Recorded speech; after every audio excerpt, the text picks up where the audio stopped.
ഒരിക്കൽ ഭൃഗുമഹർഷിയുടെ പത്നിയായ പുലോമയെ പുലോമൻ എന്നൊരു അസുരൻ തട്ടിക്കൊണ്ടുപോവുകയുണ്ടായി. ആ സമയം മഹർഷി ആശ്രമത്തിൽ ഉണ്ടായിരുന്നില്ല. പുലോമ തൻ്റെ പത്നിയാണെന്ന് അസുരനോട് പറഞ്ഞു കൊടുത്തത് അഗ്നിദേവനാണെന്ന് മഹർഷി മനസ്സിലാക്കി. തൻ്റെ ഭാര്യയുടെ സുരക്ഷിതത്വം നോക്കാതെ വാസ്തവം അറിയിച്ച അഗ്നിദേവനെ അദ്ദേഹം ശപിച്ചു. ശുദ്ധ അശുദ്ധ വസ്തുക്കളെ ഭേദമില്ലാതെ ഭക്ഷിച്ച് നീ മലിനപ്പെട്ടു പോകട്ടെ.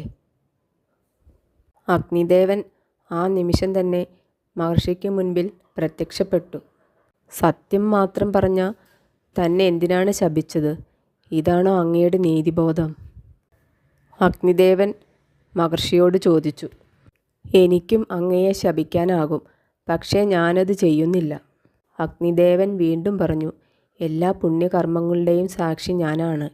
എല്ലാ അന്ധകാരങ്ങളെയും നീക്കുന്നത് എൻ്റെ പ്രകാശമാണ്. സൃഷ്ടിക്കും സംഹാരത്തിനും സാക്ഷിയായി നിൽക്കുന്നത് ഞാനാണ്. ഇങ്ങനെയെല്ലാം പറഞ്ഞ ശേഷം അഗ്നിദേവൻ ഭൂമിയിൽ നിന്ന് അപ്രത്യക്ഷനായി.